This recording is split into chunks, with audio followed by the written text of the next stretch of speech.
Hello guys, आज के lecture में करेंगे नॉवल के जो PYQ रहते थे। क्योंकि नॉवल का जो मैंने टॉपिक था वो आपको करवा दिया था। हर एज में नॉवल के कौन कौन से राइटर रहे हैं और किस किस ने नॉवल के ऊपर कौन कौन से वर्क लिखे हैं हम सब कर चुके हैं। लेकिन अब थोड़े PYQ कर लेते हैं जिससे कि हमें जो ये टॉपिक है वो क्लियर हो जाए। PYQ में जो कि आपका वो दिए हुए हैं मैंने वही ऐड किए हैं 20th सेंचुरी, 19th सेंचुरी और रोमांटिक एज के जो वर्क है वो इसके अंदर इंक्लूड किया है मैंने। अभी देखते हैं इसकी question answer. Who is the author of the novel Frankenstein. मैं आपको हिंदी में पढ़ूंगी जो क्योंकि इतना ज़्यादा लेक्चर बहुत लंबा होने वाला है, करीब 100 क्वेश्चन होने वाले हैं, तो स्पीड बहुत मतलब मैं कोशिश करूँगी कि ज़्यादा स्पीड में आपको करवाऊँ। हाँ, और मैंने आपको बोला था कि कितने ग्रामर के क्वेश्चन आएंगे ये चीज़ आप एक बार मेरे को देख के बताएं, पर किसी भी स्टूडेंट ने मेरे को ये चीज़ नहीं बताई कि कितने क्वेश्चन आने वाले हैं। हमारे दोनों पेपर में ग्रामर के कितने क्वेश्चन आए हुए हैं 2023 वाले में, वही बेस है हमारा, उसी को देख के हम आगे क्वेश्चन करेंगे। तो हमारे 43 क्वेश्चन आए हुए हैं ग्रामर से। कितने क्वेश्चन आए हुए हैं? 43 क्वेश्चन आए हुए हैं। लिटरेचर के इस लेक्चर के बाद मैं थोड़ा सा ग्रामर पे फोकस करूँगी कि जो जो टॉपिक आए हुए हैं पर मैं ग्रामर के टॉपिक करवाऊँगी इसके बाद। ठीक है, तो लेक्चर शुरू करते हैं। Who is the author of Frankenstein. Frankenstein जिसे द मॉडर्न प्रोमेथियस के नाम से भी जाना जाता है, मेरी सैली द्वारा लिखा गया था और पहली बार 1818 में प्रकाशित हुआ था। यह उपन्यास रोमांटिक युग का एक महत्वपूर्ण कार्य है जो वैज्ञानिक नवाचार, मानवीय महत्वाकांक्षा और प्रकृति की अवहेलना के परिणामों के विषयों के लिए जाना जाता है। आप इंग्लिश भी पढ़ेंगे इसकी, ठीक है, क्योंकि ये जो क्वेश्चन आपको ऐसे टाइप क्वेश्चन भी लिखना है, इनमें से कोई भी ऐसे टाइप क्वेश्चन आपको पूछा जा सकता है। Which of the following is considered the first historical novel in English literature. भाई फर्स्ट हिस्टोरिकल नॉवल कौन है, कौन सा इंग्लिश लिटरेचर में? Waverley by Walter Scott. Walter Scott का आपको पता है कि वो किसके लिए जाने जाते हैं? वो हिस्टोरिकल नाटक के लिए जाने जाते हैं। वेवरली जो कि सर वॉल्टर स्कॉट द्वारा लिखी गई और 1814 में प्रकाशित हुई को अक्सर अंग्रेजी साहित्य में पहला ऐतिहासिक उपन्यास माना जाता है। यह उपन्यास 1745 के जैकबाइट विद्रोह के दौरान की पृष्ठभूमि में सेट है और इसमें काल्पनिक पात्रों को ऐतिहासिक घटनाओं के साथ जोड़ा गया है। काल्पनिक पात्र है लेकिन यह घटनाएं ऐतिहासिक हैं। Which novel by Jane Austen is known for its critique of the British landed gentry. यानी जैन ऑस्टर का कौन सा जो नॉवल है वो क्रिटिक ऑफ ब्रिटिश जो लैंडेड जेंट्री है उसके लिए जाना जाता है? तो प्राइड एंड प्रेजुडिस।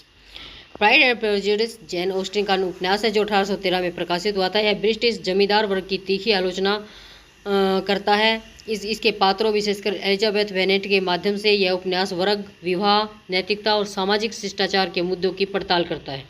ठीक है, यानी कि जो किसानों के बारे में, जो जमींदार वर्ग के मतलब जो जमींदार वर्ग है उसकी आलोचना के रूप में कौन सा नॉवल है?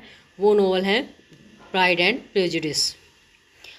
Which character in Wuthering Heights represent the concept of Byronic hero. Byronic hero का जो कंसेप्ट है, सॉरी, वुदरिंग हाइट्स में बायरनिक हीरो का कंसेप्ट कौन रिप्रेजेंट करता, कौन सा कैरेक्टर रिप्रेजेंट करता? तो हीथक्लिफ। हीथक्लिफ एमिली ब्रोंटे के वुदरिंग हाइट्स 1847 का मुख्य पात्र है जिसे अक्सर बायरनिक हीरो का उदाहरण माना जाता है। बायरनिक हीरो एक ऐसा चरित्र है जिसे लॉर्ड बायरन ने लोकप्रिय बनाया, जिसे चित्रित विद्रोह, जटिल और समस्याग्रस्त अतीत वाला माना जाता है। Which of the following romantic poets wrote a novel titled the monk. यानी कि कौन सा रोमांटिक पोइट है wrote a novel titled the, जिन्होंने एक नॉवल का जो टाइटल लिखा, कौन सा लिखा? The monk. द मोंक 1796 में क्या था? द मोंक 1796 में यानी 1796 में मैथ्यू ग्रेगरी लुइस द्वारा लिखित एक गोथिक उपन्यास है जो रोमांटिक आंदोलन से जुड़े एक कवि और नाटककार थे। यह उपन्यास अपने अंधेरे विषयों और अलौकिकता की खोज के लिए जाना जाता है।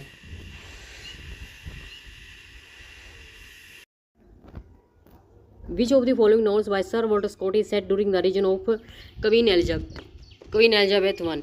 यानी कि कौन सा नॉवल सर वॉल्टर स्कॉट में क्वीन एलिजाबेथ के रीजन के दौरान सेट किया गया था? तो कैनिल वॉर्थ। कैनिलवर्थ 1821 में प्रकाशित सर वॉल्टर स्कॉट के ऐतिहासिक उपन्यासों में से एक है जो रानी एलिजाबेथ I के शासनकाल के दौरान सेट है। यह उपन्यास शक्ति महत्वाकांक्षा एलिजाबेथियन इंग्लैंड की दरबारी साजिशों के विषयों की पड़ताल करता है। ठीक है भाई, कैनिलवर्थ 1821 में प्रकाशित हुआ था। Which romantic novelist is credited with pioneering the historical novel genre. ठीक है, यानी कि कौन सा रोमांटिक नॉवलिस्ट को क्रेडिट दिया गया है पायनियर हिस्टोरिकल नॉवल जेनर, यानी कि जो हिस्टोरिकल जेनर लिखने वाला किसको बोला गया है, तो सर वॉल्टर स्कॉट को बोला गया है। सर वॉल्टर स्कॉट को ऐतिहासिक उपन्यास शैली के अग्रदूत के रूप में जाना जाता है। उनके कार्य जैसे कि वावरली आइव नहो इस शैली में आधारभूत ग्रंथ माने जाते हैं जो ऐतिहासिक घटनाओं को काल्पनिक कथाओं के साथ जोड़ते हैं। Which novel by Jane Austen stylize the Gothic novel genre. Gothic novel genre किसने लिखे, जो क्या नाम है, नॉर्थएंगर अभी, जो मरणोपरांत 1817 में प्रकाशित हुआ जैन ऑस्टिन का एक उपन्यास है जो गोथिक उपन्यास शैली का व्यंग्य करता है। कैथरीन मॉरलैंड के पात्र के माध्यम से ऑस्टिन ने गोथिक उपन्यासों में पाए जाने वाले मेलोड्रामा और अलौकिक तत्वों की मजाकिया आलोचना की है। किसने, नॉर्थएंगर एबी ने। Which novel by Jane Austen stylize the Gothic novel genre. ठीक है, यानी कि किसने स्टाइलाइज किए हैं जैन ऑस्टन के गोथिक नॉवल में के जेनर में, तो नॉर्थएंगर एबे ने। किसके, जैन ऑस्टन के नॉवल को। Which of the following is not novel by sir Walter Scott. इनमें से सर वॉल्टर स्कॉट के द्वारा कौन सा नहीं लिखा गया, परसुएशन नहीं लिखा गया। परसुएशन जैन ऑस्टिन का उपन्यास है जो मरणोपरांत पोस्टुमासली 1818 में प्रकाशित हुआ था। यह सर वॉल्टर स्कॉट का कार्य नहीं है जो रोब रॉय, आइव नहो और द एंटी कवेरी जैसे ऐतिहासिक उपन्यासों के लिए जाने जाते हैं। तो परसुएशन किसका है, परसुएशन जो ये जैन ऑस्टन का है। Which of the following novels is an example of a Gothic novel written during the romantic age. यानी कि which of the following novel is, यानी गोथिक नॉवल का एग्जाम्पल कौन सा है, रिटन रोमांटिक एज में लिखा गया जो, तो गोथिक नॉवल है the mystery of Udolpho Ann Radcliffe का एक प्रमुख गोथिक उपन्यास है जो अपने अंधेरे रहस्यमय वातावरण, अलौकिक तत्वों और एक दूर दराज ध्वस्त हो रहे महल की सेटिंग के रूप में प्रयोग करने के लिए जाना जाता है। The mysteries of Udolpho by Ann Radcliffe. In which novel by Jane Austen does the character of Mr Darcy appear. तो जैन ऑस्टन के कौन से वर्क में, कौन से नॉवल में डार्सी अपीयर होता है, प्राइड एंड प्रेजुडिस में।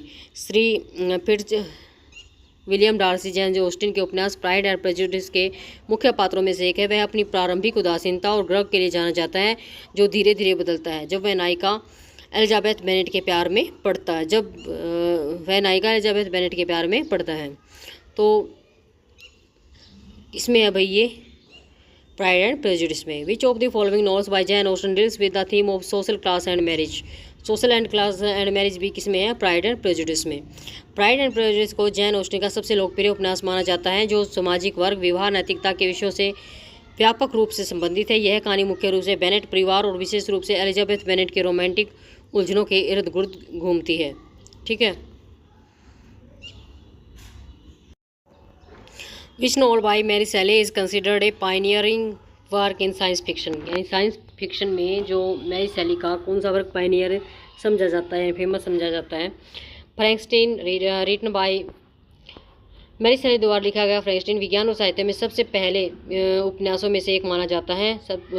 विक्टर फ्रैंकस्टीन और उसके सर्जन की कहानी महत्वाकांक्षा, मानवता और भगवान बनने के प्रयास के परिणामों की पड़ताल करती है। Which of the following novels by Jane Austen was published posthumously. उनकी मृत्यु के बाद, जैन ऑस्टन की मृत्यु के बाद कौन सा उपन्यास प्रकाशित हुआ था, तो ये देखते हैं। नॉर्थएंगर एबी मरणोपरांत 1817 में प्रकाशित हुआ था परसुएशन के साथ। यह उपन्यास जो ऑस्टिन के कैरियर के प्रारंभिक समय में लिखा गया था, गोथिक उपन्यास का व्यंग्य करता है और अत्यधिक कल्पना के खतरों पर विचार करता है। ठीक है। उसके बाद है which romantic age novel deals with the themes of the memory, loss and isolation in post apocalyptic world. Mary Shelley का द लास्ट मैन एक उत्तर प्रलयकाली उपन्यास है। ठीक है, यानी पोस्ट एपोकैलिप्टिक नॉवल है जो स्मृति, हानि, अलगाव के विषयों की पड़ताल करता है। यह 21वीं शताब्दी के उत्तरार्ध में सेट है जहां एक प्लेग ने ने अधिकांश मानवता का सफाया कर दिया था। मैरी सेली का द लास्ट मैन, ठीक है भाई। प्लेग के बारे में इसमें है वर्णन।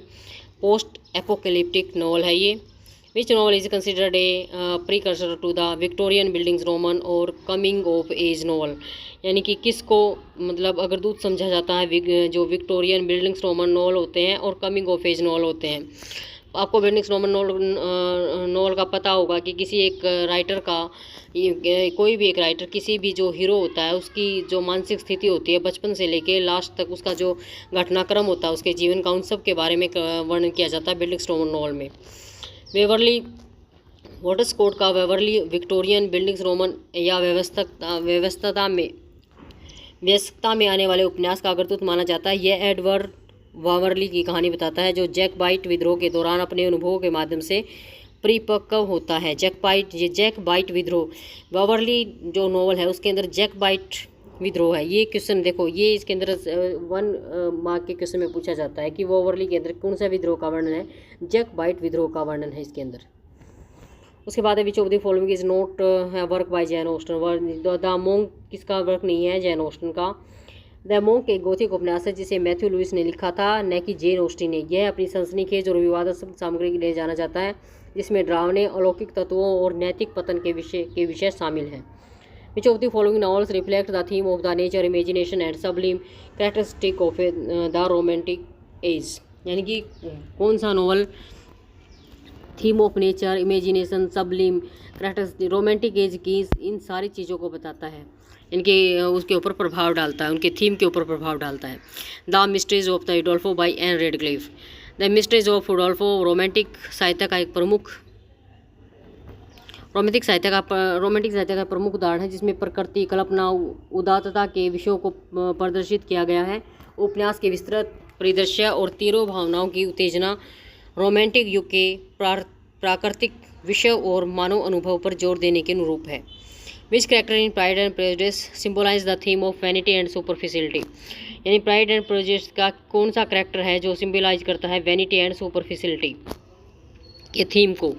तो mister Collin, Pride and Prejudice में मिस्टर कॉलिन्स व्यर्थता और सतहीपन का प्रतीक है। सामाजिक स्थिति के प्रति उनकी जुनून और लेडी कैथरीन डी बर्ग की तरफ उनकी चापलूसी वाली बर्ताव उपन्यास की इन गुणों की आलोचना को दर्शाती हैं। प्राइड एंड प्रेजुडिस के अंदर किसके बारे में, कॉलिन्स के बारे में बताया गया है कि लेडी कैथरीन के प्रति उनका जो चापलूसी वाला व्यवहार है और सामाजिक स्थिति के प्रति उनका जुनून दिखाता है ये work. Which romantic novelist is best known for his Scottish historical novel. Scottish historical novel के लिए भी सर वॉल्टर स्कॉट ही फेमस हैं। सर वॉल्टर स्कॉट अपने स्कॉटिश के ऐतिहासिक उपन्यासों जैसे वावरली, रॉब रॉय, आइव नहो के लिए प्रसिद्ध है। उनके कार्य स्कॉटिश इतिहास और संस्कृति के विस्तृत चित्रण और ऐतिहासिक उपन्यास शैली के विकास पर उनके प्रभाव के लिए उल्लेखनीय है। Which novel by Jane Austen is satire of the Gothic novel tradition, यानी कि जो गोथिक नॉवल ट्रेडिशन था जिसके अंदर भूत प्रेतों की कहानी वाले जो वर्क लिखे जाते हैं उनको गोथिक नॉवल बोलते हैं। तो वो जो ट्रेडिशन था उसके मतलब उसके ऊपर सैटायर किया है जैन ऑस्टन ने। तो वो कौन सा नॉवल है जिसके अंदर किया, नॉर्थएंगर एबे के अंदर। नॉर्थएंगर एबे गोथिक उपन्यास परंपरा का व्यंग्य है। ऑस्टिन ने गोथिक उपन्यासों की अंतिरंजित कल्पना और भावनात्मक तत्वों की हास्यपूर्ण आलोचना की है जो कैथरीन मारलैंड के चरित्र के माध्यम से देखी जाती है, जो गोथिक फिक्शन की दीवानी है। Which of the following novels is associated with the historical romance genre and is set during the English Civil War, यानी कि नॉवल जो हिस्टोरिकल रोमांस जिसके अंदर है और इंग्लिश सिविल वार के अंदर जिसकी सेटिंग है, तो वो कौन सा है, Woodstock by Walter Scott. Historical के लिए तो वॉल्टर स्कॉट के ही सारे वर्क आ जाएंगे। वुडस्टॉक वॉल्टर स्कॉट द्वारा लिखा गया कि ऐतिहासिक रोमांस उपन्यास है जो इंग्लिश सिविल वार के दौरान सेट है। यह अपने विस्तृत ऐतिहासिक संदर्भ और रॉयलिस्टों और पार्लियामेंट्रियनों के बीच संघर्ष की खोज के लिए जाना जाता है। Which character from Pride and Prejudice represent the ideal of an independent and strong willed women, यानी कि प्राइड एंड प्रेजुडिस का कौन सा character represent the ideal of independent and strong willed women, यानी कि इंडिपेंडेंट और स्ट्रॉन्ग विल्ड वोमेन के मतलब जो आइडल है उसको रिप्रेजेंट करता है। तो एलिजाबेथ बेनेट। एलिजाबेथ बेनेट को प्राइड एंड प्रेजुडिस में एक स्वतंत्र और दृढ़ संकल्पी महिला के रूप में चित्रित किया गया। वह व्यक्तिगत ईमानदारी को महत्व देती है, सुविधा के लिए शादी करने से इनकार करती है और अपने समय के सामाजिक मानदंडों को चुनौती देती है, जिससे वह ऑस्टिन की सबसे प्यारी नायिकाओं में से एक बन जाती है। In which novel does Walter Scott explore the Jacobite rising of 1745, यानी कि कौन से नॉवल में वॉल्टर स्कॉट जैकोबाइट राइजिंग 1745 यानी कि जो जैकोबाइट विद्रोह है उसका वर्णन कौन से नॉवल में करते हैं। देखो ये क्वेश्चन अभी कई बार आ चुका है तो आपको याद हो गया होगा वेवरली में। वॉल्टर स्कॉट का एक ऐतिहासिक उपन्यास है जो 1745 के जैकोबाइट विद्रोह की पड़ताल करता है। उपन्यास एडवर्ड वावर्ली एक युवा अंग्रेज का अनुसरण करता है क्योंकि वह जैकोबाइट कांड में शामिल हो जाता है और जो इस ऐतिहासिक घटना का एक रोमांटिक दृष्टिकोण प्रस्तुत करता है। Which of the following novels by Jane Austen was her last completed work. तो लास्ट कंप्लीटेड वर्क परसुएशन है जैन ऑस्टन का। परसुएशन जैन ऑस्टन का आखिरी उपन्यास था जिसे उन्होंने अपनी मृत्यु से पहले 1817 में पूरा किया था। यह उपन्यास मरणोपरांत उसी वर्ष प्रकाशित हुआ था। उपन्यास प्रेम, पछतावा और सामाजिक गतिशीलता के विषयों की खोज करता है। Which of the following novels by Walter Scott is set in the medieval period and revolves around the legend of Robin Hood, यानी कि कौन सा नॉवल है वॉल्टर स्कॉट का जो सेट किया गया था मेडिवल पीरियड में and revolves around the legend of Robin hood, और किसके अराउंड घूमता है, लीजेंड ऑफ रॉबिन हुड के, यानी इवान हो। तो जो इवान हो है 1819 में जो आया था, वॉल्टर स्कॉट का एक ऐतिहासिक उपन्यास है जो मध्यकालीन इंग्लैंड में सेट है। इसमें रॉबिन हुड की किंवदंती के तत्व शामिल है। यह शिष्टा, न्याय, नॉर्मन्स और सेक्शंस के बीच सांस्कृतिक विषयों के संघर्ष के विषयों की पड़ताल करता है। Which of Jane Austen's novel feature the character Mr Knightley. तो कौन सा है, यानी कि जैन ऑस्टन का नॉवल जो मिस्टर नाइटली के features novel feature the character Mr Knightley, कहाँ था भाई, हाँ। Which of the Jane Austen novel features the character, यानी मिस्टर नाइटली के जो कैरेक्टर है उसके फीचर्स को दिखाता है वो है एमा। मिस्टर नाइटली जैन ऑस्टन के उपन्यास एमा में एक प्रमुख पात्र है। वह नायिका एमा वुड हाउस के करीबी दोस्त और अत्यंत प्रेम रुचि है जो उनकी ईमानदारी, बुद्धिमानी और दयालुता के लिए जाने जाते हैं। कौन जाने जाते हैं? Mr Knightley. Which novel by Mary Shelley was inspired by the philosophical idea of the last man. The last man by Mary Shelley explore the idea of the last man. Mary Shelley का तो last man है एक वैश्विक महामारी के बाद पृथ्वी पर अंतिम व्यक्ति के विचार की पड़ताल, यानी प्लेग के बाद जो बीमारी जो आई थी उसके बाद अंतिम व्यक्ति के लिए की पड़ताल करता है। उपन्यास अलगाव, जीवित रहने, मृत्यु की अनिवार्यता के विषयों की गहराई से जांच करता है। आप इसको निमोनिक बना के याद कर सकते हो कि ये प्लेग में अब ये लास्ट आदमी बच गया है, ठीक है। ये 1826 में आया था। किसका वर्क है? मैरी शैली का।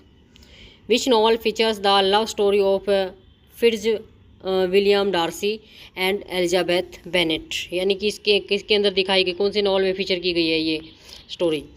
तो Pride and Prejudice feature William Darcy और एलिजाबेथ बेनेट की प्रेम कहानी के इर्द गिर्द घूमता है। यह जैन ऑस्टिन के सबसे लोकप्रिय कार्यों में से एक है जो अपने तीखे सामाजिक टिप्पणी और पात्रों के संबंधों के विकास के लिए जाना जाता है, ठीक है।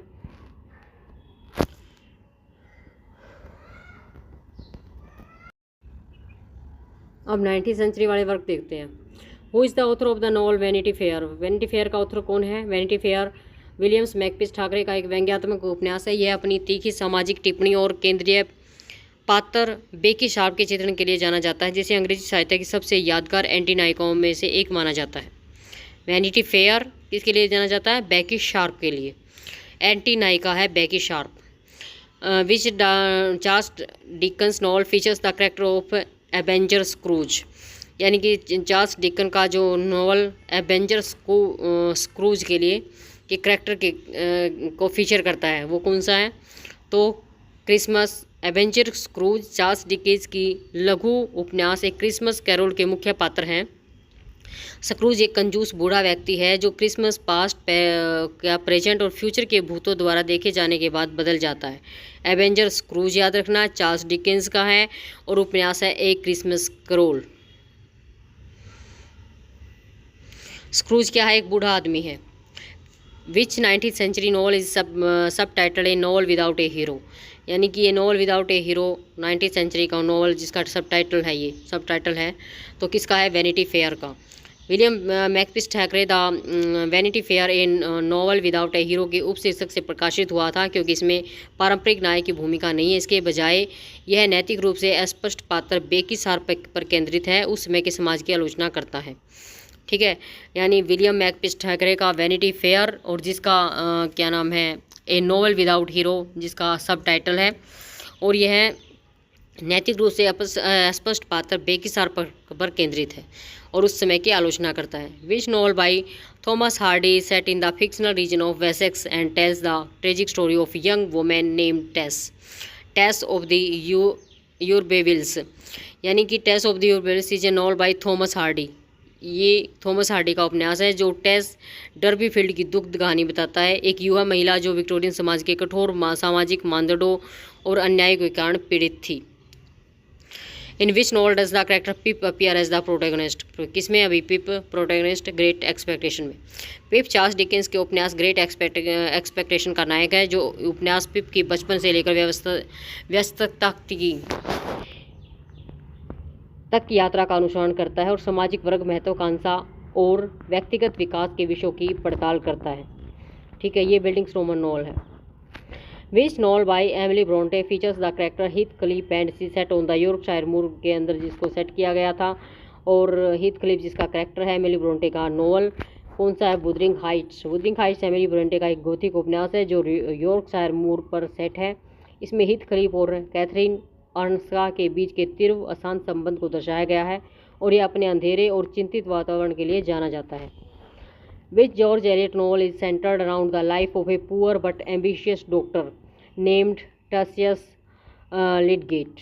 ठीक है, यानी कि कौन सा जो एक नॉवल है जॉर्ज एलियट का जो सेंटर किया गया है पुअर और एम्बिशियस डॉक्टर की लाइफ के ऊपर, जिसका नेम है टसियस लिडगेट।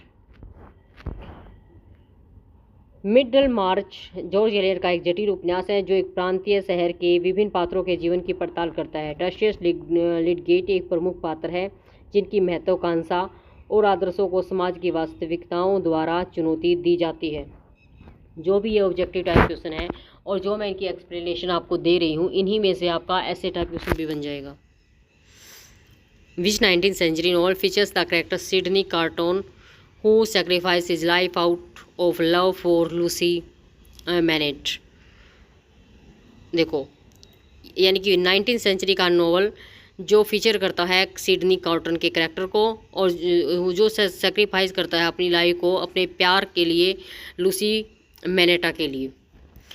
तो क्या है, सिडनी कार्टन चार्ल्स डिकेंस के एक टेल ऑफ टू सिटीज़ में एक केंद्रीय पात्र है। वह अपने अंतिम बलिदान के लिए जाना जाता है, जहां वह लूसी मैनेट की खुशी सुनिश्चित करने के लिए चार्ल्स हारने के स्थान पर गिलोटिन पर जाता है। तो a tell of two cities के अंदर ये स्टोरी आपने पढ़ी होगी।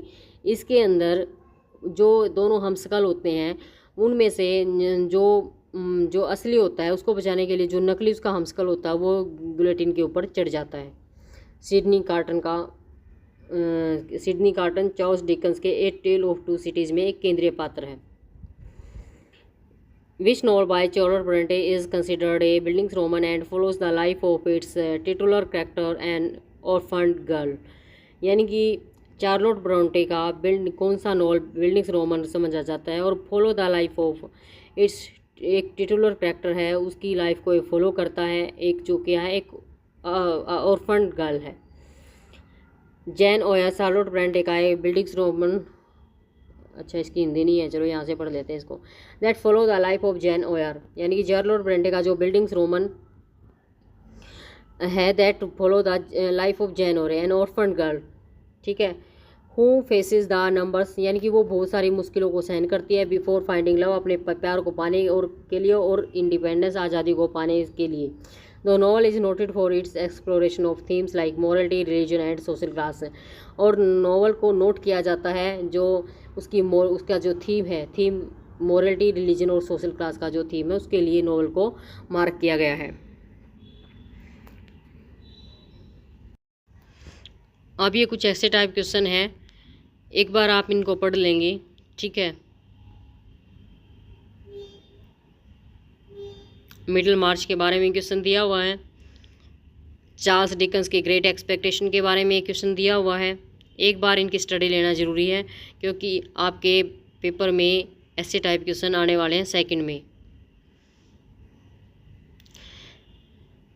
उसके बाद आता है फिर से आपका ये क्वेश्चन,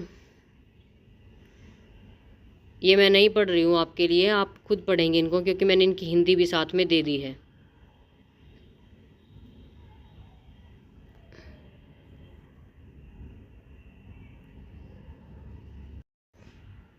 अब फिर से एक क्वेश्चन दिया हुआ है,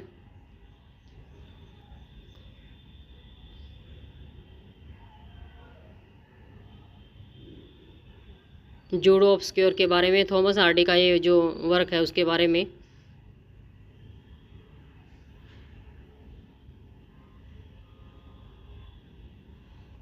ये जैन एयर वाला है। इनमें से कोई ना कोई क्वेश्चन आपका आ सकता है।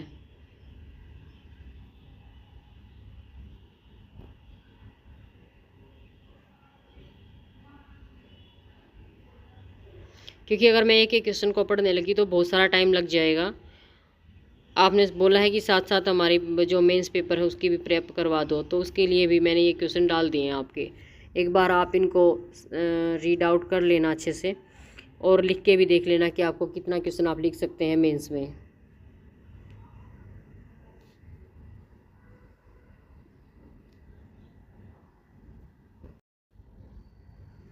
ये 9 क्वेश्चन है, चार्ल्स डिकेंस के ब्लैक हाउस के बारे में है। एमिली ब्रोंटे का वुदरिंग हाइट्स के बारे में एक क्वेश्चन दिया हुआ है। ऐसे टाइप ऑब्जेक्टिव टाइप क्वेश्चन तो मैं इसके आपको करवा ही चुकी हूँ अभी।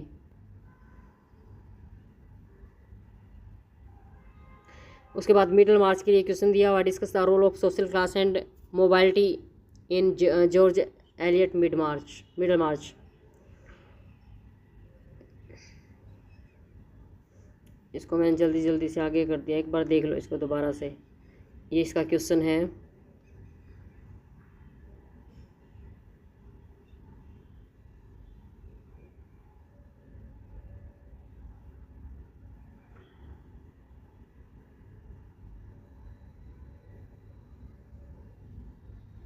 ये 19वीं सेंचुरी के ऑब्जेक्टिव टाइप क्वेश्चन है। एक बार इनको देख लेते हैं। Who is the author of vanity fair, मैं आपको पढ़ा चुकी हूँ। विलियम मैकपीस थैकरेरी ये क्वेश्चन, ठीक है। ये ब्रिटिश समाज की आलोचना करता है भी 19वीं। इसमें प्रतिष्ठित पात्र है Becky Sharp. Which 19th century novel opens with the line it was the best of time and it was the worst of time. ये खुलता है A tell of to Cities से। जॉर्ज डिकन के टेल ऑफ टू सिटीज प्रसिद्ध पंक्ति है, यह सबसे अच्छा समय है और यह सबसे बुरा समय है से शुरू होती है, जो उपन्यास की पृष्ठभूमि फ्रांसीसी क्रांति के अशांत युग को दर्शाती है। Which character in Pride and Prejudice is known for saying it is a truth universally acknowledged that a single man in possession of a good future must be in want of a wife। ये लाइनें हैं भाई, किस में मतलब character, which character in लाइनों के लिए, प्राइड एंड प्रेजुडिस का कौन सा करेक्टर इन लाइनों के लिए जाना जाता है? तो नरेटर। जैन ऑस्टिन के प्राइड एंड प्रेजुडिस की शुरुआत पंक्ति अंग्रेजी साहित्य में सबसे प्रसिद्ध पंक्तियों में से एक है और इसे उपन्यास के वर्णनकर्ता द्वारा कहा गया, जो विवाह वर्ग और समाज की जांच के लिए उपन्यास के स्वर को निर्धारित करता है। ठीक है, एक बार फिर से देख लो इन लाइनों को। It is a truth universally, इतना याद कर लो, acknowledged. In which novel does the character Heathcliff appear, Wuthering Heights में, ये भी पढ़ा चुकी हूँ मैं आपको क्वेश्चन, ठीक है। Which novel by Thomas Hardy subtitled a pure woman faithfully presented. Pure woman faithfully presented, ये है टेस डी क्या था अबरविल्स। तो थॉमस हार्डी के टेस ऑफ द अरबरविल्स का शीर्षक है ए प्योर वोमैन फेथफुली प्रेजेंटेड। उपन्यास टेस डर्बीफील्ड की दुख कहानी बताता है, जो एक युवा महिला है जिसे समाज और भाग्य द्वारा पीड़ित किया गया। Which of the following novels is not written by George Eliot, यानी कि कौन सा नॉवल जॉर्ज एलियट के द्वारा नहीं लिखा गया है? तो जैन आयरे। जैन आयरे चार्लोट ब्रैंडे द्वारा लिखी गई, जॉर्ज एलियट द्वारा नहीं है। जॉर्ज एलियट, जो कि मैरी एन एवांस का छद्म नाम है, ने 19वीं सदी के कई महत्वपूर्ण उपन्यास लिखे, जिसमें Adam Bede, Silas Marner, the mill on the Floss आदि शामिल है। Which novel by Charles Dickens feature the character Pip, कौन से एक मतलब फीचर नॉवल में चार्ल्स डिकन में पिप का करेक्टर है ग्रेट एक्सपेक्टेशंस में? पिप चार्ल्स डिकेंस का उपन्यास ग्रेट एक्सपेक्टेशन का नायक है। उपन्यास पिप के एक गरीब अनाथ से लेकर सज्जन बनने तक के विकास का पता लगता है, जिसमें सामाजिक वर्ग, महत्वाकांक्षा और व्यक्तिगत विकास के विषय शामिल हैं। ठीक है, ये क्वेश्चन मैंने करवा दिया है। यॉर्कशायर मूर में वुदरिंग हाइट्स। और which novel Charles Dickens is partly set in United state. Which novel Charles Dickens का कौन सा नॉवल है इज जो यूनाइटेड स्टेट के अंदर जिसको क्या सेट किया गया है। तो मार्टिन डिकेंस का मार्केट चुजलविट संयुक्त राज्य अमेरिका में स्थित एक महत्वपूर्ण हिस्सा शामिल करता है, जो हम अपनी यात्रा के दौरान डिकेंस के अमेरिकी समाज के प्रति यानी कि अमेरिकी समाज की आलोचना की है चार्ल्स डिकेंस ने अपने उनका जो वर्क है Martin Chuzzlewit. Which of the following novels is considered a bildungsroman of a coming of age story. Jane Eyre पढ़ा चुकी हूँ मैं इसके बारे में। ठीक है, उसके बाद है which novel by Thomas Hardy explore the decline of rural life in England. यानी थॉमस हार्डी का कौन सा नॉवल एक्सप्लोर करता है कि रूरल लाइफ डिक्लाइन होनी चाहिए इंग्लैंड में। तो the mayor of the Casterbridge. Thomas Hardy का the mayor of Casterbridge England के ग्रामीण जीवन के परिवर्तन और पतन का पता लगाता है, जो माइकल हेंचर्ड की दुखद कहानी पर केंद्रित है। एक व्यक्ति जिसकी पिछली गलतियां उसे परेशान करने के लिए वापस आती हैं। उसके बाद है who wrote the novel Middlemarch which is considered one of the greatest novel in the English language. George Eliot भाई। मिडल मार्च जिसने लिखा considered the one of the greatest novel in, जो इंग्लिश लैंग्वेज में greatest novel समझा जाता है, George Eliot. Middlemarch by George Eliot the pen name of Mary Ann Evans is widely regarded as one of the greatest novel in the English language. George Elliott, जिनका असली नाम Mary Ann Evans है, द्वारा लिखा गया middle मार्च अंग्रेजी भाषा के सबसे महान उपन्यासों में से एक माना जाता है। यह एक प्रांतीय शहर और उनके निवासियों का विस्तृत और बहुआयामी चित्रण प्रस्तुत करता है। Which of the following novels is centred around the character of Dorothea Brooke. Dorothea Brooke के अराउंड जो नॉवल है 19th सेंचुरी का, वो है Middlemarch. Dorothea Brooke George Eliot के मिडल मार्च में मुख्य पात्रों में से एक है। उपन्यास में उनके आदर्शवाद, बड़े उम्र के कासाउआ बान से शादी, विवाह और उनके बाद उनके संघर्ष और विकास की खोज की गई है। In which novel does the character Eustacia Vye appear. तो the return of the native novel जो है क्या था, विच नॉवल डज द जो करेक्टर इस्टोसिया ये जो अपीयर किसमें होता है, the return of the native. Eustacia Vye Thomas Hardy के the return of the native में एक प्रमुख पात्र है। वह एक उत्साही और बेचैन महिला है जो अपने ग्रामीण परिवेश से बचने और एक रोमांचक जीवन जीने का सपना देखती है। ये the return of the native. ठीक है, थॉमस हार्डी का है भाई ये। Which of the following 19th century novel was first to be serialised in a magazine before being published as a book.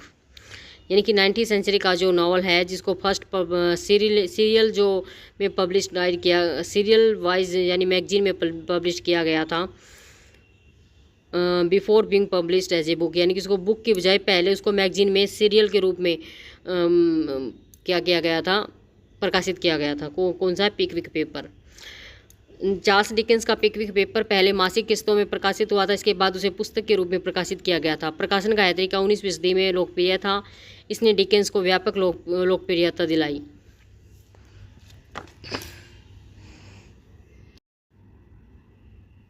Which novel Jain Austen का posthumously लिखा गया था, परसुएशन। पढ़ लेंगे आगे एक बार इसको क्योंकि पहले करवा चुकी हूँ। Which character in Charles Dickens great expectation is known for her wedding dress that she never took off. यानी कि जिसमें ग्रेट एक्सपेक्टेशन में एक लेडी ने अपनी ड्रेस, शादी की ड्रेस को नहीं उतारा था। तो मिस हैवियजम ग्रेट एक्सपेक्टेशन में एक प्रमुख पात्र है। वह एक धनी सन की महिला है जो विवाह के समय ठुकराए जाने के बाद अपने जीवन के बाकी समय शादी का जोड़ा पहने हुए और एक सड़ते हुए महल में बिताती है। Which novel by Thomas Hardy is subtitle A pure woman, ये मैंने पढ़ा दिया, टेस्ट ऑफ दी योर क्या है, Urbervilles. Which novel by George Eliot explore the life of a young woman named Maggie Tulliver. तो मिल ऑन द फ्लोर्स के अंदर है ये कैरेक्टर जॉर्ज एलियट के में यंग वोमैन का। तो mill on the George Eliot का है the mill on the Floss Maggie Tulliver के जीवन का अनुसरण करता है, जो एक संवेदनशील और बुद्धिमान लड़की है जो एक प्रांतीय शहर में बड़ी होती है और सामाजिक और अपेक्षाओं और पारिवारिक कर्तव्यों के खिलाफ संघर्ष करती है। Which 19th century novel feature the character Becky Sharp. Becky Sharp किसके अंदर है? वैनिटी फेयर के अंदर है। क्योंकि ये क्वेश्चन बार बार मैंने ऐसे इसलिए डाले कि आपको एक क्वेश्चन दोबारा से रिपीट होकर लर्न हो जाए।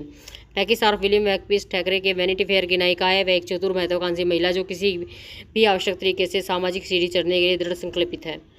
विच of the following is novel by Charlotte Bronte that explore theme of class sexuality and religion. तो जैन आयरे के अंदर सब कुछ मिलता है आपको, ये भी पढ़ लेंगे क्योंकि पहले पढ़ाया हुआ है। 19th century novel is known for its detail depiction of life in a small town in England and has been described as the greatest of all English novel. 19th century का एक नॉवल है जो इसके detail जो small town England के small town की को detail में इसको दिखाया गया है। And has been describe greatest of all in English novel, और सबसे ग्रेटेस्ट माना जाता है इसको सारे इंग्लिश नॉवल्स में, तो वो है मिडल मार्च। मिडल मार्च अक्सर सबसे महान अंग्रेजी उपन्यास माना जाता है। यह एक छोटे से शहर में जीवन का एक जटिल और सूक्ष्म चित्रण प्रदान करता है जो इसके निवासियों के आपस में जुड़े जीवन पर केंद्रित है। Which of the following novels was written by Jabeth Gaskell and is known for its exploration of the divide between the industrial north and the agriculture south of England? कौन सा नॉवल है जो एलिजाबेथ गैस्किल के द्वारा लिखा गया है and known for लिखा गया था and known for it's exploration of the divide between, यानी कि इंडस्ट्रियल नॉर्थ और एग्रीकल्चर साउथ के बारे में, जिसमें डिफरेंस दिखाया गया है, इसमें डिवाइड किया गया है। तो ये कौन सा है? North and the south. जो नाम है वो भी किसके अंदर है? क्वेश्चन के अंदर ही है। एलिजाबेथ गैस्किल का नॉर्थ एंड साउथ इंग्लैंड के औद्योगिक उत्तर को अधिक को पारंपरिक कृषि दक्षिण के साथ विपरीत करता है और वर्ग संघर्ष, औद्योगिकरण और लिंग भूमिकाओं के विषयों की खोज करता है। Which novel by Thomas Hardy was met with public outrage due to its controversial treatment of marriage and sexuality. कौन सा नॉवल है थॉमस हार्डी का was met with public outrage, outrage में जो था गुस्सा, due to of its controversial treatment of marriage and sexuality. भाई Thomas Hardy का एक वर्क जिसके अंदर पब्लिक का गुस्सा फूट जाता है, किसकी कंट्रोवर्सी? मैरिज और सेक्सुअलिटी के ऊपर कंट्रोवर्सी के लिए। जुड द ऑब्सक्योर। थॉमस हार्डी का जुड द ऑब्सक्योर अपने प्रकाशन के समय अत्यधिक विवादास्पद था, विशेष रूप से विवाह की उनकी आलोचना और विवाहेतर संबंधों और सामाजिक बाधाओं के चित्रण के लिए। Which novel by Emily Bronte is considered a classic example of gothic literature. तो वुदरिंग हाइट्स, एमिली ब्रोंटे का गोथिक लिटरेचर, ठीक है, ये पढ़ा दिया था मैंने। Which of the following novels by Charles Dickens focus on the life of an orphan, ये भी पढ़ा दिया है मैंने क्वेश्चन भी। Which novel by George Eliot features the character of Dorothea Brooke, Middlemarch के बारे में ये भी पढ़ चुके हैं हम। Which 19th century novel is set during the French revolution and explore the theme of sacrifice and redemption. तो a tell of to cities, यानी फ्रांसीसी क्रांति के से पूछे तो a tell of to cities. Which novel by Thomas Hardy deals with the tragic life of Michael Henchard who rises and falls in the society. तो यानी कि जो सोसाइटी के अंदर राइज और फैल करता है, माइकल हैंचर्ड की ट्रेजिक लाइफ के ऊपर है कौन सा वर्क? तो the mayor of the Casterbridge. Thomas Hardy का the mayor of Casterbridge Michael Henchard की कहानी बताता है, जो एक ऐसा व्यक्ति है जिसकी गिराव और आवेगपूर्ण निर्णय तंत्र उनके पतन की ओर ले जाते हैं। उपन्यास भाग्य, अपराध बोध और मोचन के विषयों की खोज करता है। Which 19th century novel by Wilkie Collins is considered one of the first detective novel in English literature. यानी कि कौन सा 19th सेंचुरी का नॉवल है जो विकी कॉलिंस के द्वारा लिखा गया है, वो एक समझा जाता है one of the first detective novel English literature के अंदर, फर्स्ट डिटेक्टिव नॉवल जिसको समझा जाता है, तो the moon stone. Vicky Collins का द मून स्टोन को अक्सर अंग्रेजी साहित्य में पहला पूर्ण लंबाई का जासूसी उपन्यास माना जाता है।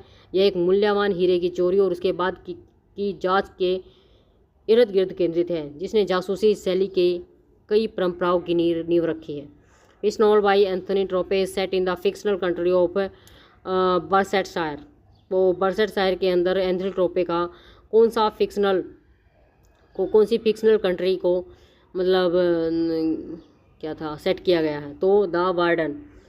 देखो एंथनी ट्रोपे का द वार्डन के क्रॉनिकल ऑफ बर्सेटशायर श्रृंखला का एक पहला उपन्यास है जो बर्सेटशायर के काल्पनिक काउंटी में सेट है। यह उपन्यास एक गरीब ग्रह के वार्डन सेप्टिमस हार्डिंग द्वारा सामना की गई नैतिक और कानूनी दुविधाओं पर केंद्रित है। ठीक है, द वार्डन वर्क है भाई। Which of the following novels by William Makepeace Thackeray is satire on the British society and features the ambitious and unscrupulous character Becky Sharp? ये मैं पढ़ा चुकी हूँ आपको, ठीक है, वैनिटी फेयर वाला। आप 20 सेंचुरी के और कुछ वर्क कर लेते हैं, 30 क्वेश्चन कर लेते हैं एक बार नॉवल के ऊपर। विच novel by James Joy's is considered one of the most important work of modernist literature. Modernist literature में जेम्स जोइस का कौन सा नॉवल का मतलब मोस्ट इंपॉर्टेंट वर्क है जेम्स जोइस का? तो यूलिसिस। जेम्स जोइस का यूलिसिस आधुनिकतावादी साहित्य का एक प्रमुख कार्य है, जिसे उनकी धारा प्रवाह तकनीक यानी धारा प्रवाह तकनीक, स्ट्रिप ऑफ कॉन्शियस और पात्रों के आंतरिक विचारों की खोज के लिए जाना जाता है। विशेष रूप से डबलिन में एक दिन के दौरान यह उपन्यास होमर की ओडिसी के साथ समानांतर चलता है और एक अपनी नवीन शैली के लिए प्रसिद्ध है। ठीक है।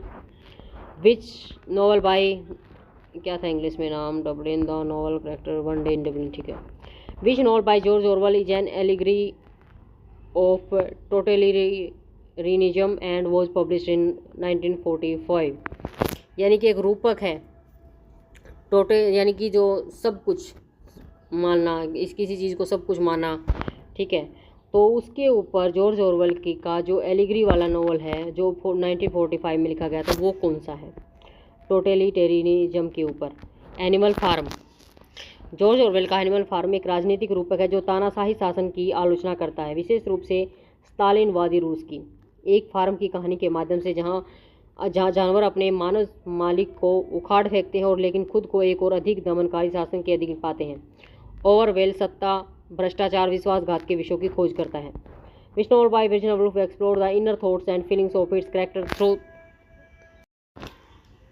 Which novel by Virginia Woolf explore the inner thoughts and feelings of its character. यानी कि कौन सा नॉवल है वर्जिनिया वुल्फ का जो अपने जो क्या नाम है कैरेक्टर्स के इनर थॉट्स और जो फीलिंग्स होती हैं, ठीक है, उनको स्ट्रीम ऑफ कॉन्शियस टेक्निक्स से दिखाता है, एक्सप्लोर करता है। तो मिसेस डोलोवे।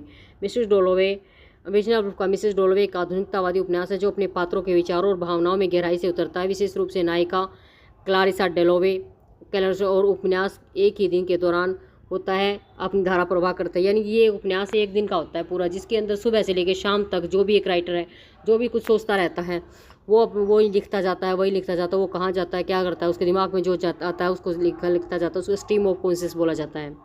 ठीक है। और ये उपन्यास एक ही दिन के दौरान होता है, पूरे एक दिन का पूरा घटनाक्रम होता है इसमें। Which novel by William Golding explore the descent into savagery of a group of boys stranded on an uninhabited island. यानी कि विलियम गोडलिन का ऐसा विच नॉवल बाय विलियम गोडलिन explore the descent into the savagery of a group of boys stranded on a uninhabited island. यानी कि एक सभ्यता के पतन को विलियम गोडलिन का कौन सा नॉवल है जो सभ्यता के पतन और एक ग्रुप ऑफ बॉयज है जो फंसा हुआ स्टैंडर्ड में, जो फंसा हुआ है यानी कि जिसके ऊपर कोई भी नहीं रहता, एक एकांत आइसलैंड के ऊपर। तो lord of the flies. William गोडलिन का लॉर्ड ऑफ फ्लाइज एक उपन्यास है जो सभ्यता के पतन और एक निर्जन द्वीप पर फंसे लड़कों के समूह के बीच बर्बरता के उद्योग की जांच करता है। उपन्यास मानव प्रकृति, शक्ति और समाज की पतली परत के विषयों की खोज करता है। Which novel bye Gabriel Garcia Marquez is a prime example of magical realism. Magical realism का यह भाई कौन सा नॉवल है गैब्रियल गार्सिया मार्केज का जो मैजिकल रियलिज्म का एग्जाम्पल है? तो कौन सा है? गैब्रियल गार्सिया मार्केज का 100 ईयर्स ऑफ सॉलिट्यूड जादुई यथार्थवाद शैली में एक प्रमुख उपन्यास है। यह मैकोंडो के काल्पनिक शहर में कई पीढ़ियों से बुएंदिया परिवार की कहानी बताता है, जो जादुई और सांसारिक को मिलाकर एक समृद्ध और परतदार कथा बनाता है। ठीक है। तो इसके अंदर क्या है? एक बुएंदिया परिवार है, जादुई यथार्थवाद शैली का एक उपन्यास है। Which novel by F Scott Fitzgerald is often described as a critic of the American drama. देखो एक बार ये पहले वाला क्वेश्चन था, क्या था? 100 ईयर्स ऑफ सॉलिट्यूड। क्योंकि किसका ये वर्क कौन सा है? गैब्रियल गार्सिया मार्केज का वर्क है, मैजिकल रियलिज्म का है। 100 ईयर्स ऑफ सॉलिट्यूड काल्पनिक शहर है इसके अंदर और बुएंदिया परिवार की इसके अंदर कहानी है। ये चीज़ आपको ध्यान रखनी है क्योंकि कई बार शॉर्ट क्वेश्चन भी आ जाता है। Which novel by F Scott is often described as a critic of the American dream. ठीक है। यानी कि कौन सा नॉवल है एफ जो स्कॉट फिtzgerald का है जिसको डिस्क्राइब किया गया है अमेरिकन ड्रीम के को मतलब के क्रिटिक के रूप में? The great Gatsby. एप्स कोल्ट फिचरोल्ड द ग्रेट क्रिस्पी मेरी के सपने की आलोचना के रूप में व्यापक रूप से जाना जाता है। उपन्यास धन वर्ग भौतिकवाद की खोखलापन के विषयों की खोज करता है। गैट्सबी की डेजी बुकागन के खोए हुए प्यार के लिए उनके दुखद पीछा के माध्यम से। विच novel bye Joseph Conrad example the themes of the colonialism and human nature through its journey into the Congo। तो हार्ट ऑफ डार्कनेस जो जोसेफ कॉनराड का वर्क है जिसके अंदर कॉलोनाइजेशन और ह्यूमन नेचर की जो थीम है, ठीक है। उसके बाद आता है जोसेफ कॉनराड का हार्ट ऑफ डार्कनेस। तकनीकी रूप से 19वीं सदी का उपन्यास है, लेकिन इसने 20वीं सदी के साहित्य को गहराई से प्रभावित किया है। उपन्यास मार्लो की कांगो में यात्रा और रहस्यमय कुटजी के साथ उनके अमूर्त भेंट का अनुसरण करता है, जो मानव प्रकृति के भीतर के अंधकार और उपनिवेशवाद की क्रूर वास्तविकताओं की खोज करता है। Which dystopian novel by Aldous Huxley envisions a future society driven by technological advancement and societal control. यानी कि कौन सा ऐसा डायस्टोपियन नॉवल है। डायस्टोपियन नॉवल होता है जहाँ पर एक ऐसा शहर जहाँ पर कोई भी सुविधा नहीं होती, जहाँ पर लोग दुखी होते हैं, ठीक है। और यूटोपियन क्या होता है, जिसके अंदर एक आदर्श समाज।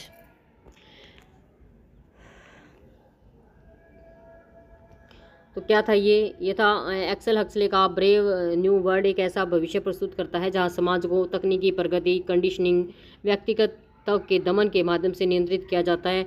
उपन्यास व्यक्तिगत स्वतंत्रता के खोने के खतरों का एक क्या है अनुसरण है। कौन सा, एल्डक्स हक्सले का ब्रेव न्यू वर्ल्ड, ठीक है। एल्डक्स हक्सले का कौन सा वर्क है, brave new world, dystopian novel है ये। कितने 8 क्वेश्चन हो गए, अभी तो हमें 30 क्वेश्चन और करने हैं। इसके लेक्चर काफ़ी लंबा हो गया है। Which novel by Franz Kafka often considered a classic of existential literature involves a man who wakes up one morning to find himself transformed into a giant insect. भाई ये क्या था, फ्रेंच काफ्का का एक नॉवल है, classical existential literature है। इसके अंदर इन्वॉल्व ए मैन, इसके अंदर एक मैन है हु वेक अप, जो जब वो मॉर्निंग में जागता है तो अपने आप को एक जाइंट इंसेक्ट के रूप में पाता है। तो ये है मेटामॉर्फोसिस का, फ्रांज काफ्का का मेटामॉर्फोसिस एक अस्तित्ववादी साहित्य में एक महत्वपूर्ण कार्य है। यह कहानी ग्रेगर सामसा का अनुसरण करती है, जो एक सुबह एक विशाल कीट के रूप में जागता है। उपन्यास अलगाव, पहचान और जीवन की निरर्थकता के विषयों की खोज करता है। उसके बाद है which novel by William Faulkner is known for its use of multiple perspective stream of consciousness narrative and tells the story of the Compson family. यानी कि कौन सा नॉवल है फॉकनर का, जिसके अंदर उन्होंने मल्टीपल पर्सपेक्टिव दिए हैं, स्ट्रीम ऑफ कॉन्शियस नैरेटिव दिया है और उनके अंदर कैम्पसन फैमिली की स्टोरी बताई है। The sound and the fury, ठीक है। The sound and the fury एक अग्रणी उपन्यास है जो कई कथानात्मक दृष्टिकोणों और धारा प्रवाह तकनीकों का उपयोग करता है ताकि कॉम्पसन परिवार के पतन का पता लगाया जा सके। उपन्यास 4 भागों में विभाजित है, जिसमें प्रत्येक में विभिन्न पात्रों और उनके आंतरिक विचारों पर ध्यान केंद्रित किया गया है, ठीक है। Sound and the fury William Faulkner का। Which novel by Ernest Hemingway is often celebrated for its depiction of the lost generation. यानी लॉस्ट जनरेशन के खोने के ऊपर जो ये खोने पर सेलिब्रेट करने के लिए अर्नेस्ट हेमिंगवे ने कौन सा वर्क लिखा है। Its sparse unadorned prose style. तो कौन सा है, the sun also rises. Ernest Hemingway का एक द सन ऑल्सो राइजेज खोई हुई पीढ़ी का एक प्रतिनिधि उपन्यास है। उपन्यास प्रथम विश्व युद्ध के बाद के यूरोप में निर्वासितों के एक समूह का अनुसरण करता है और अपनी न्यूनतम गत शैली और निराशा और अर्थ की खोज जैसे विषयों की खोज के लिए जाना जाता है। Which novel by D.S. Lawrence was banned for its explicit sexual content and exploration of human relationship. तो Lady Chatterley lover D.S. Lawrence का जो वर्क है जिसको बैन कर दिया गया था इसके सेक्सुअल कंटेंट के लिए और ह्यूमन रिलेशनशिप के एक्सप्लोरेशन के लिए। तो लेडी चैटरली लवर को है जो जिसको बैन कर दिया गया था, D.S. लॉरेंस का वर्क है। D.S. लॉरेंस का लेडी चैटरली लवर अपने स्पष्ट यौन सामग्री और मानवीय संबंधों की वर्ग अंतर की बेबाक खोज के लिए कई देशों में प्रतिबंधित कर दिया गया था। उपन्यास एक कुलीन महिला और एक श्रमिक वर्ग के व्यक्ति के बीच के संबंध की जांच करता है जो अपने समय के सामाजिक मानदंडों को चुनौती देता है। Which novel by D.S. Salinger become a symbol of teen age angst and rebellion. तो catcher in the rye G.D. Salinger का जो वर्क है, जो टीन एज एंगस्ट और रिबेलियन यानी टीन एज और रिबेलियन का सिंबल है, तो वो क्या है, catcher in the rye. G.D. सेलिंगर का द कैचर इन द राई एक उपन्यास है जो किशोरों की चिंता, विद्रोह और गांव के विषयों के लिए जुड़ा हुआ है। नायक होल्डन कोलफील्ड साहित्य में एक प्रतीकात्मक पात्र बन गया जो वयस्क दुनिया की आलोचना करता है और एक नकली समाज में प्रामाणिकता की तलाश करता है। Which novel by George Orwell depict a dystopian future where the state exercises total control over every aspects of life including thoughts. तो 1984 यानी कि जॉर्ज ऑरवेल का कौन सा नॉवल डायस्टोपियन फ्यूचर को दिखाता है, वेयर द जो एक्सरसाइज है टोटल कंट्रोल ओवर एवरी यानी कि हर लाइफ के हर पहलू को कंट्रोल करती है, जो स्टेट की एक्सरसाइज इंक्लूड यानी कि उसके थॉट को भी। तो वो है 1984, यानी कि सब के ऊपर बैन लगा रखा था, कोई किसी को सोचने का भी हक नहीं है 1984 के अंदर, इतना कंट्रोल कर रखा था। तो जॉर्ज ऑरवेल का 1984 एक डायस्टोपियन उपन्यास है जो एक भविष्य को प्रस्तुत करता है जहां बिग ब्रदर द्वारा पर नेतृत्व में एक तानाशाही शासन जीवन के हर पहलू को विचारों सहित निगरानी, प्रचार और भाषा हेरफेर के माध्यम से नियंत्रित करता है। उपन्यास उत्पीड़न, स्वतंत्रता और सत्य के स्वभाव के विषयों की खोज करता है। Which novel by Kazuo Ishiguro, winner of the Nobel Prize in Literature, deals with the theme of memory loss and the impact of historical events on personal lives। यानी कि जो काजुओ इशिग्रो है, नोबेल प्राइज विनर है literature में, वो एक theme क्या नाम मेमोरी के थीम को डील करते हैं। लो यानी कि डील विद द थीम, यानी कि वो एक थीम को डील करते हैं, मेमोरी इसके अंदर लॉस होता है, and the impact of historical event, यानी कि जो हिस्टोरिकल इवेंट्स होते हैं उनका इम्पैक्ट पर्सनल लाइफ के ऊपर। तो वो कौन सा है, the remains of the day. Kazuo Ishiguro का the remains of the day एक उपन्यास है जो अंग्रेजी बटलर के जीवन में प्रवेश करता है, स्मृति हानि, ऐतिहासिक घटनाओं के व्यक्तिगत जीवन पर प्रभाव के विषयों पर विचार करता है। उपन्यास अपनी सूक्ष्म और मार्मिक प्रस्तुति के लिए प्रसिद्ध है जिसमें एक व्यक्ति अपने अतीत से जूझता है।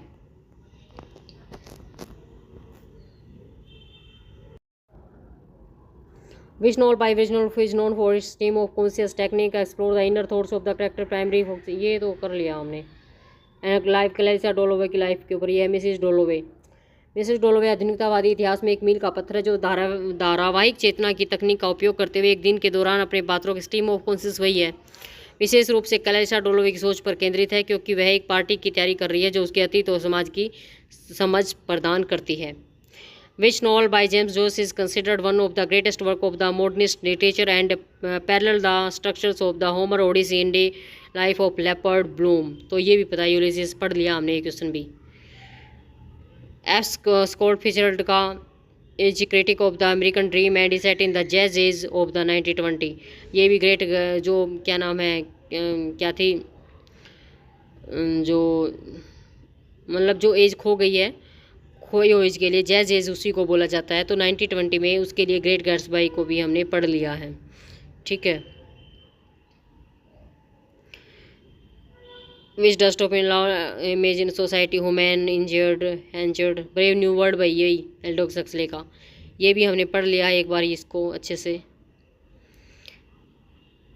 100 ईयर ऑफ सॉलिट्यूड, ये क्वेश्चन मैंने एक बार हमने पढ़ लिए हैं, ठीक है। तो भाई आज का लेक्चर यहीं तक था और मैंने अपना बेस्ट देने की कोशिश की है क्योंकि अभी भी नॉवल में मैं आपको करीब 100 क्वेश्चन करवा चुकी हूँ और क्या नाम है आपको पता होगा कि वो पॉसिबल नहीं है 1 आवर से भी 1 आवर हुआ नहीं है, 53 मिनट्स हुए हैं।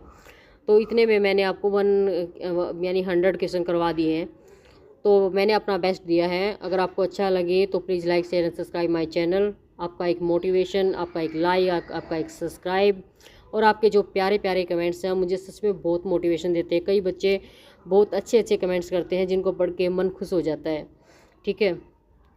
और अभी भी नॉवल में इंडियन नॉवेल्स के ऊपर बहुत सारे क्वेश्चन रहते हैं। इंडियन नॉवेल्स भी मैंने इसमें इंक्लूड नहीं किया क्योंकि बोलते बोलते मैं तो थक गई। तो नेक्स्ट लेक्चर लेके आऊँगी मैं नॉवल के लिए, लेकिन उससे पहले ग्रामर का लेक्चर लेके आने की सोच रही हूँ मैं, ठीक है। अभी रिमेनिंग है अपना नॉवल की जो इंडियन नॉवेल्स हैं उनके ऊपर जो PYQ आने हैं वो अभी रहते हैं, ठीक है। So thanks for watching.